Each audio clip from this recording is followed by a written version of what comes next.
इसलिए दूसरी बात मैं हिंदुस्तान के मुसलमानों को खुले रूप में कह रहा हूं, ये कोई चेतावनी वेतावनी नहीं है, क्योंकि मैं चेतावनी देने लायक नहीं हूं।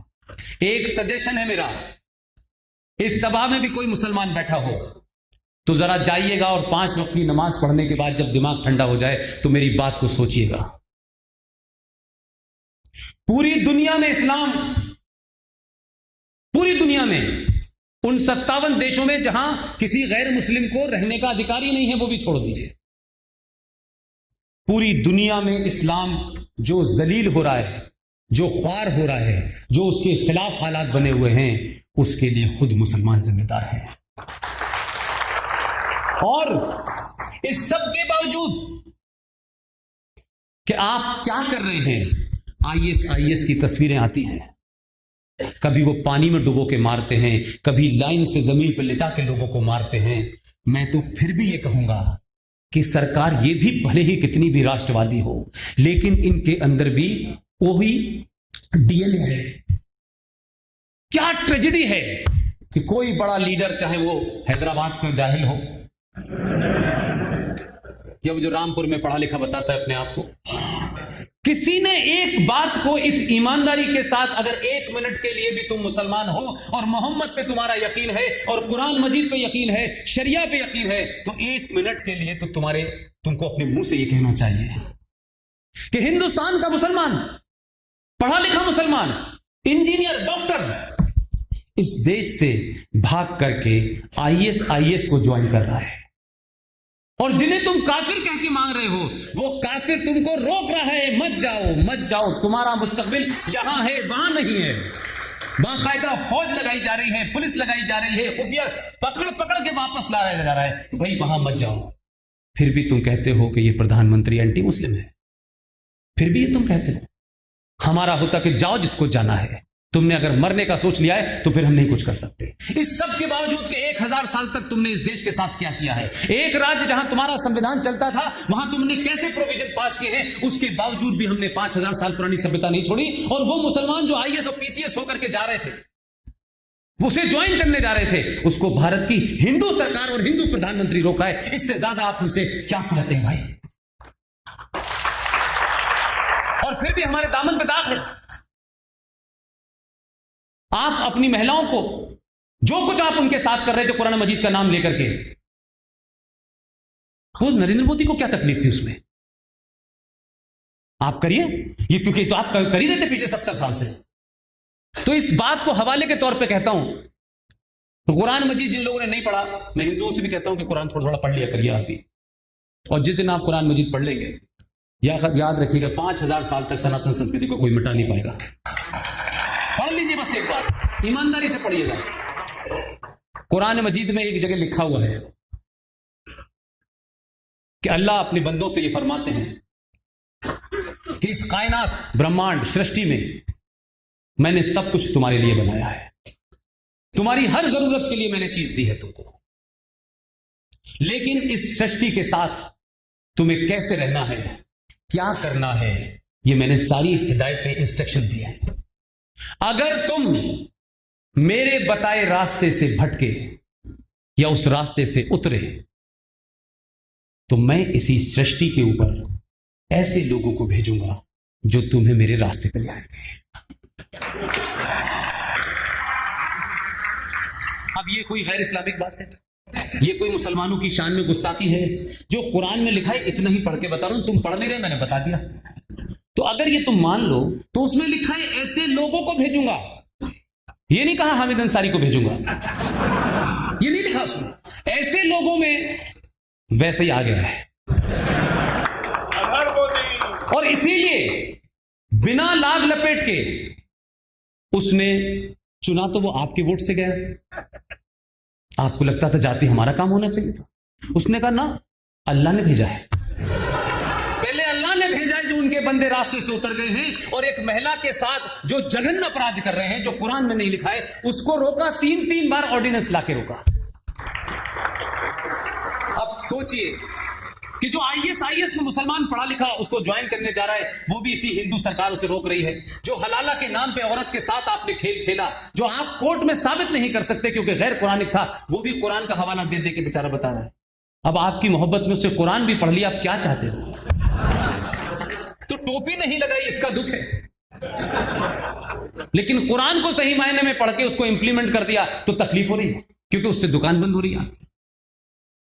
तो मुसलमानों से मेरा सिर्फ इतना ही कहना है, भारत के मुसलमानों से कहना है कि आप बड़े खुश नसीब हैं, आपको गर्व भी नहीं होना चाहिए, इस धरती का एहसानमंद होना चाहिए। इस धरती ने कभी रंग के और शक्ल के और मजहब के नाम पे किसी के साथ अन्याय नहीं किया है। इतने अत्याचारों के बाद 700 साल तक जो अत्याचार किए जिन लोगों ने, आप उनको अपना हीरो मानते हैं। आप औरंगजेब रोड और बाबर रोड रखने पे गर्व महसूस करते हैं, जिन्होंने धर्म के नाम पे इस देश की मेजॉरिटी में माओ बहनों के साथ क्या किया है। हम उस दर्द को भी सीने में लगाने के बाद कभी हमने सामूहिक तौर पर सड़क पे फैसला करने का नहीं सोचा। बार बार 15 मिनट के लिए झूठ मत मांगो। ये जो शौक हो गया है कि हमारे धैर्य और हमारे तहम्मुल का इम्तिहान तुम 15 मिनट से मत लो यार। बहुत हमने कोशिश की कि हम इसका जवाब न दें, लेकिन समाज में सब कोई गांधी जी नहीं है, कुछ गॉड से भी होते हैं।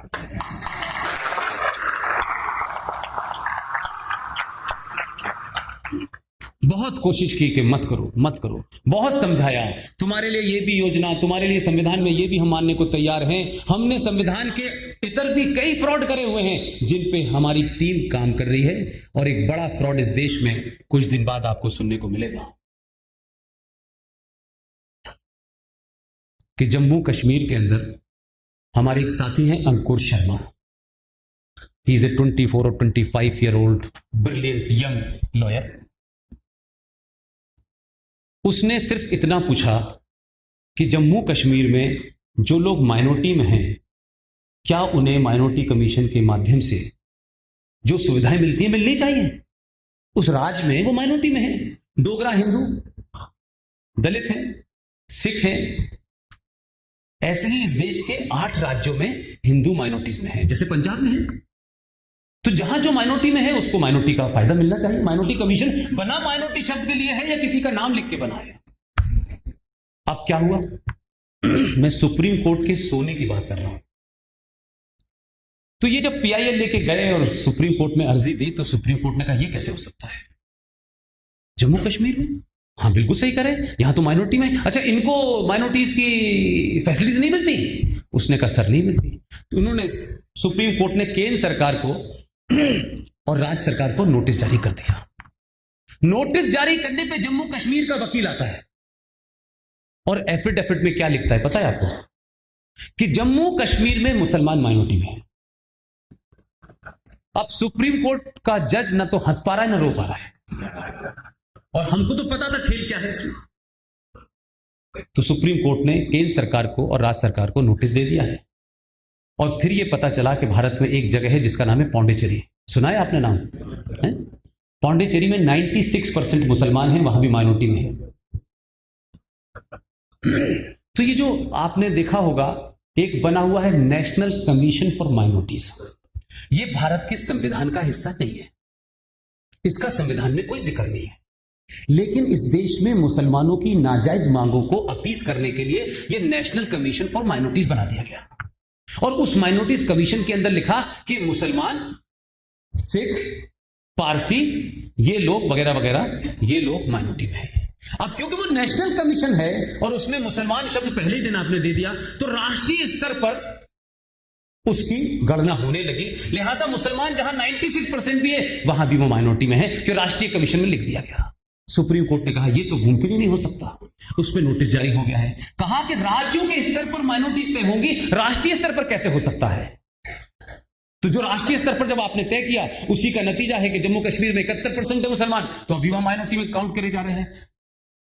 पांडेचेरी में 96% है, तब भी माइनॉरिटी में करके आ रहे हैं। मुझे पूरी उम्मीद है कि यह फ्रॉड भी समाप्त होने वाला है। आपको इन्हीं व्यवस्थाओं